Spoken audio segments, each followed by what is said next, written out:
Union. Tasipod pa lang idinapal palabas nga tawtawen ng intay kitain ang mga kabombo niya iti muling incident ket talagang dayto say iti may sa kadagiti numero 1 garod nga problema niya iti tattao mga kabombo. Alain tayo man garod, pastrikan mga kabombo niya iti damag dito'y lokalidad ta nakapila apo niya iti linya ni Bombo April Joy Viador. Please come in with your report. Yes, Bombo Rudolph. May sa alalat iti voluntaryo nga si Mokoy di April 16 iti Rosario Police Station.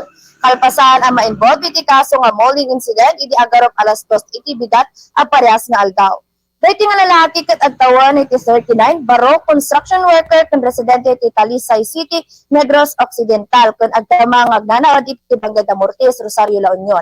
May basar ti impormasyon nga nakalap iti Bombo Radio La Union, iti nadakamat nga iti suspect nga iti naging biktima na kat may isang lalaki nga agtawan si 65, balo, construction worker, kan residente iti Lingayen, Pangasinan. Sigun ti suspect nga agdama nga ginumda iti ongoing nga constructed a balay ang masarakan iti Barangay Damortes, Rosario, La Union.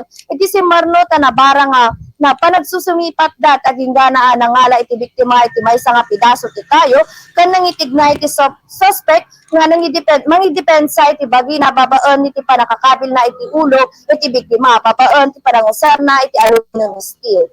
Daytoy gapo daytoy Bombo Rudolph kat nagiti biktima iti sementado nga kalsada ken naawanan isuna iti puhot nga ison nga intaray ni suspect iti Giant La Union Medical Center abo La Union para iti medical ngam na ideklara daytoy nga dead on arrival.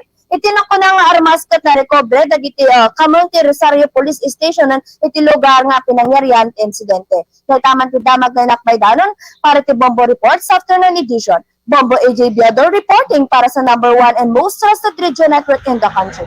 Bombo Radio Philippines, Basta Radio.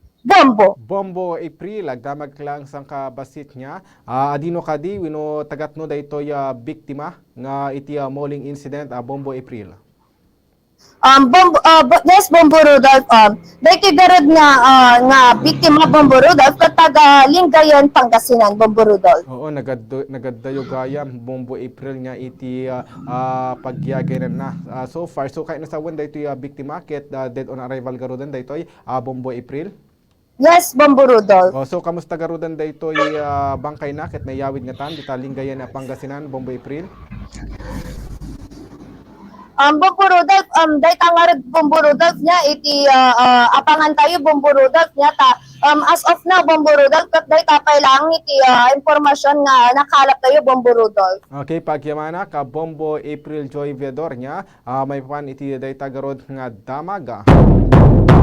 May papan apo niya iti mauling incident mga kabombo niya. Gasam dayta mga kabombo niya daytoy biktima ket taga Lingayen, Pangasinan. Nagaddayo gayam apo niya iti pagyagenan na daytoy. So gasam mga kabombo ay ket